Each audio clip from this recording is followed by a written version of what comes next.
Zoe here. Today I'm joined by my amazing friend Gabby. The bestest of the best. The bestest of the best of me.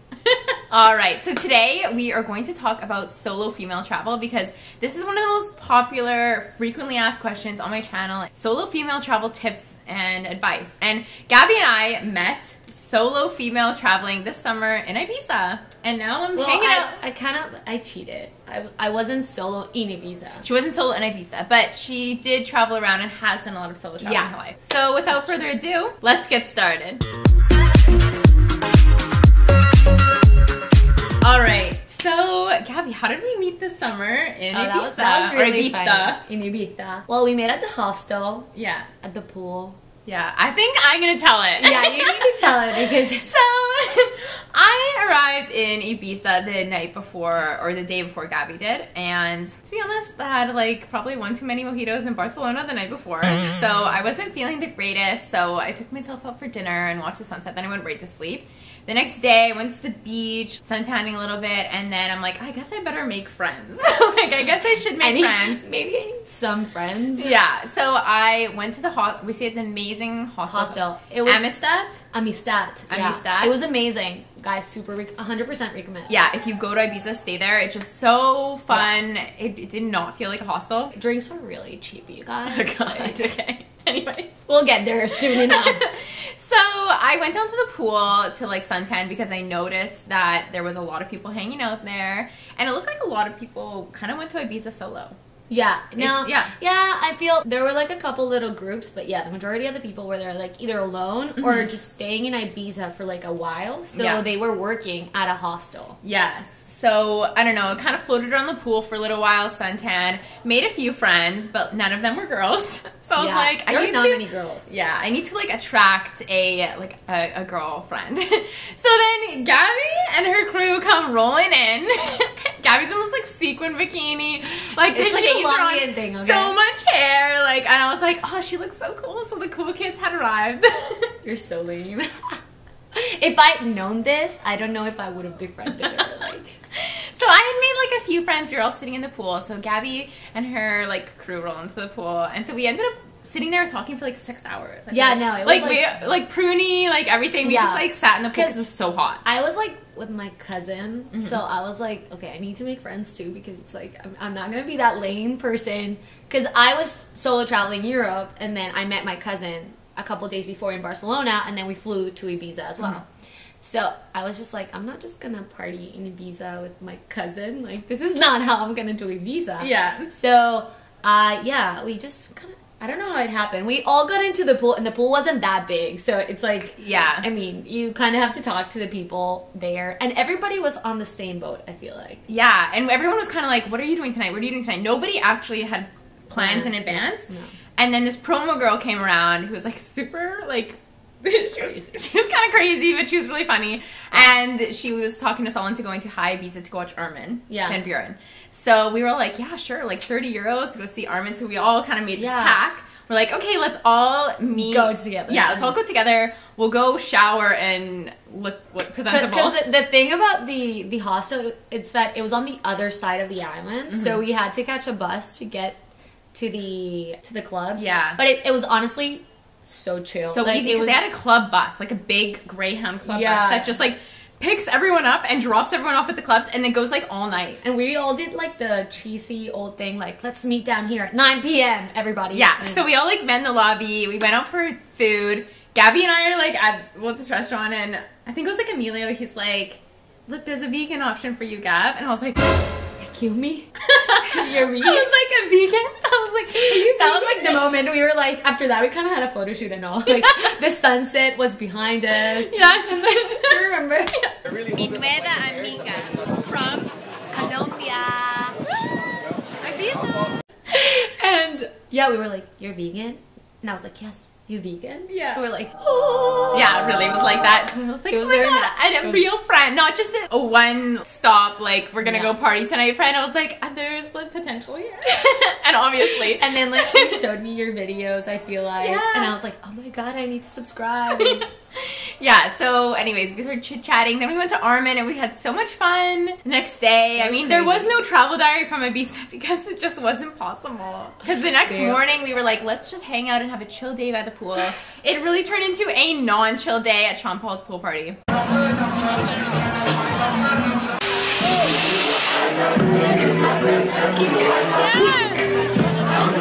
Yeah, I don't know, you roll down to the pool and everybody suddenly is just like, what are you doing? And we're like, we don't know. And they're like, let's just all do this and that and that. And then suddenly all the hostel went to that party. Yeah. And we went to the pool party. And then at night, I didn't let Zoe here go to sleep. So I was totally tapped out after Sean Paul today. Sleeping. And then this happened. Yeah, so I was sleeping because we had been at the pool party all day, let alone the night before. We were all in until like 4 or 5 because that's what happens in Ibiza, and that's what happens when you meet amazing people and you're around like really good music. Yeah. Like you actually don't really exhaust yourself. You're just like, so high on life and high on experiences. It's great.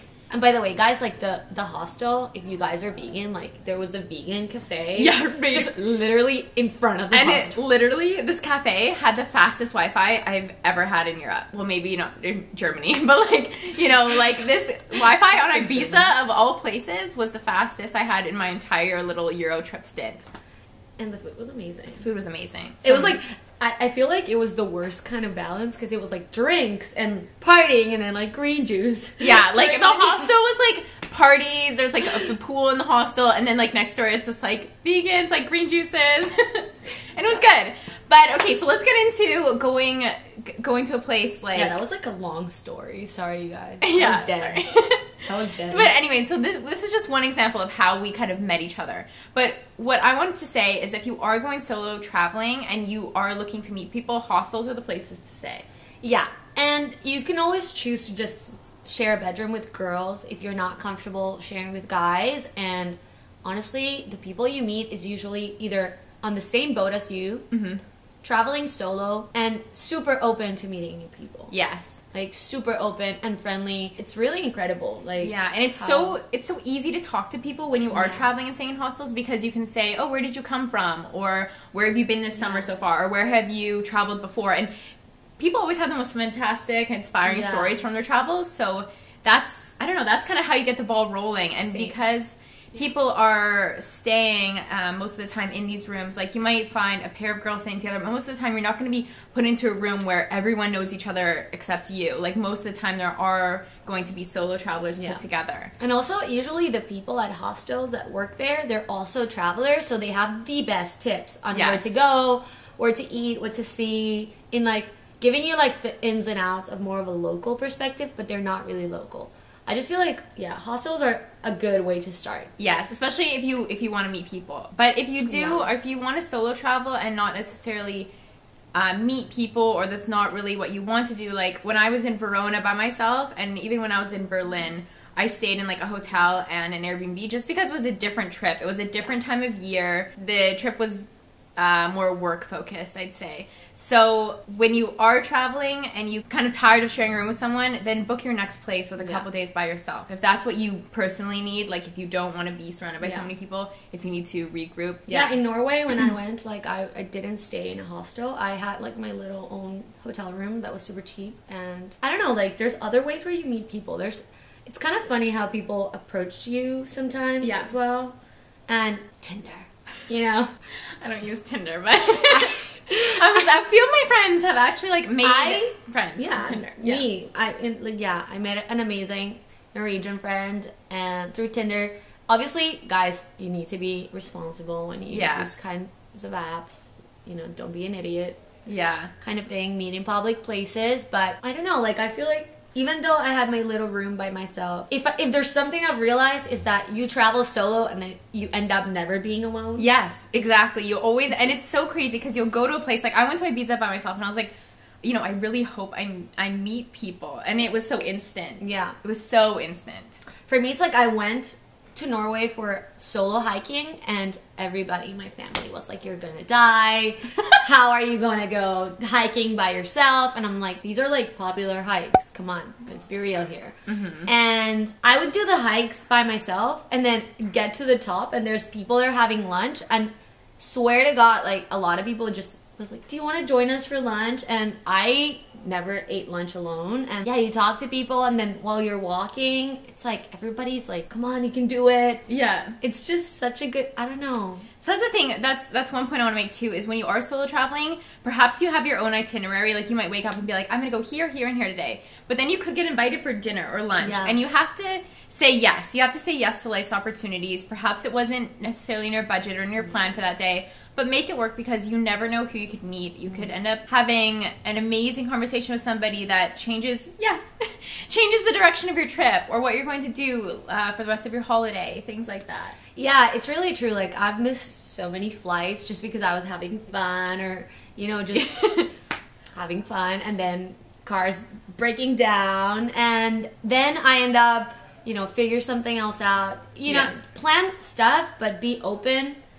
I don't know. I really like to just flow. Yeah, but I feel like that flow that you're talking about. When I first did my first backpacking trip was around Europe when I was 20, and I had an itinerary. I stuck to it. I budgeted so hard. But this last little stint of a Euro trip I had was very much flow, because I understood that I'm just going to go with it. I'm going to meet people as I meet them. I'm not going to have I didn't go crazy with money or anything, but I'm not, like, sticking myself to, like, this is only how much I want to spend each day. Because something like Ibiza, when we had planned on lying on the beach all day, but then we got invited to Sean Paul's pool party, and this was, like, 30 euros, which maybe perhaps all of us didn't plan on spending an extra 30 euros that day. But we all said yes to it, and we ended up having an amazing time. So, and also I feel in places like Europe, it happens that you connect more with a city than other cities, and sometimes a lot of these cities require way more days than the ones that you've got planned, and maybe you want to stay longer. I don't know. That's like what happens to me with Norway. Like, I did not want to leave Norway. Like, I was like, no.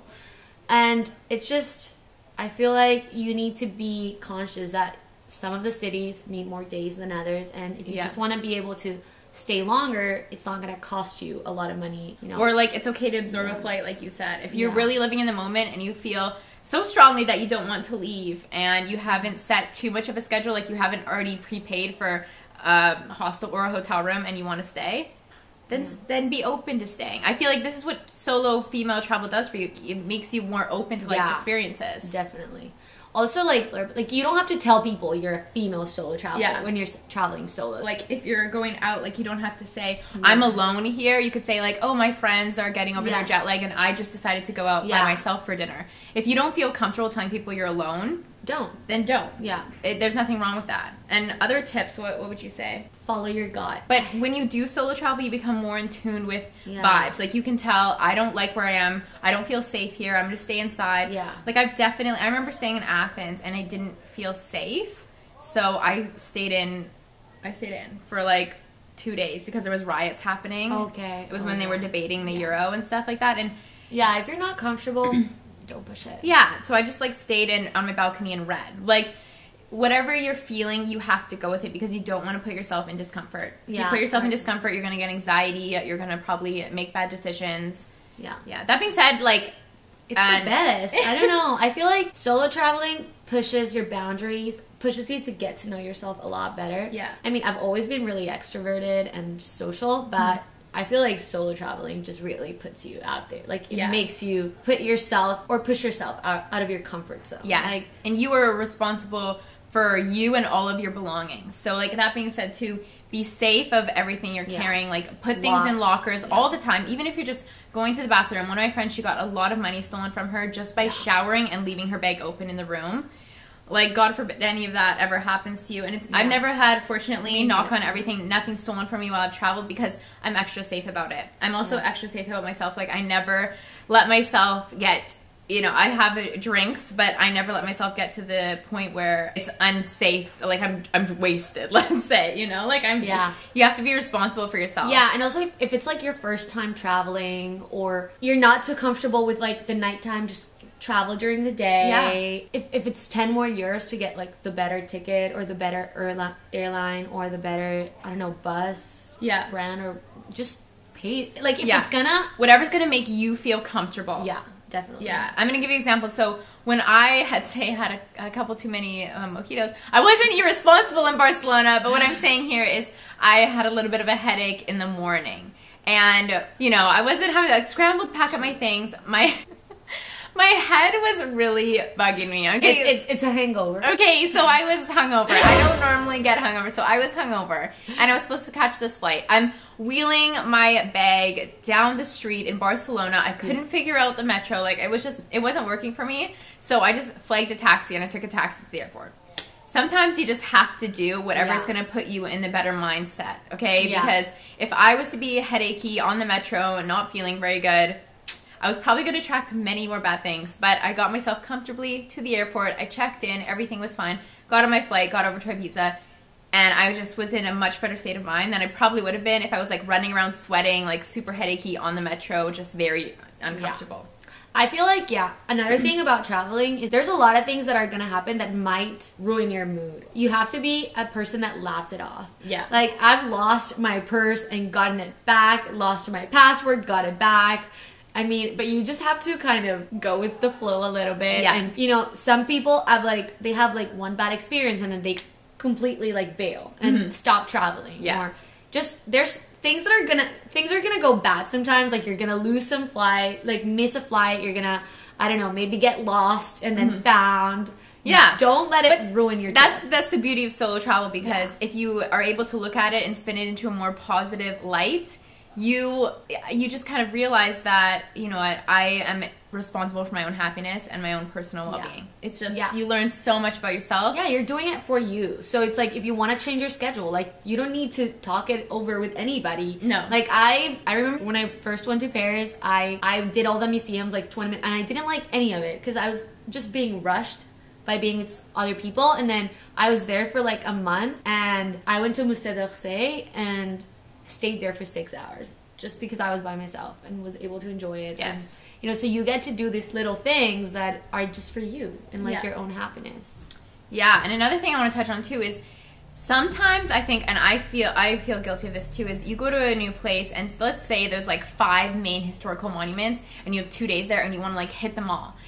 Don't feel like you have to. If you're the type of person and you just like to absorb cities by sitting there and having a coffee at a cafe, if that's the way that you like to experience cities, then by all means just do that. Like, don't feel like you need to hit all the museums, see all this, because you'll never get through it, and you don't want to rush yourself. Like, you want to be able to appreciate your surroundings and really absorb it rather than just feeling like definitely enjoy biking a city and like walking a city. For me, I will wake up early and I'll walk the entire day and try and see as much as I possibly can, either walking or biking. But for me, that's just enjoyable. And I feel like you get lost and you have these like, you can get lost more, and then you meet local people and they give you recommendations, and you know, some people might call me stupid or something or like reckless, but I really do enjoy just going on my own. Yeah. And that comes with the more that you do solo travel, the more comfortable you begin to feel. And then you're okay with, say, getting lost in the streets of Rome because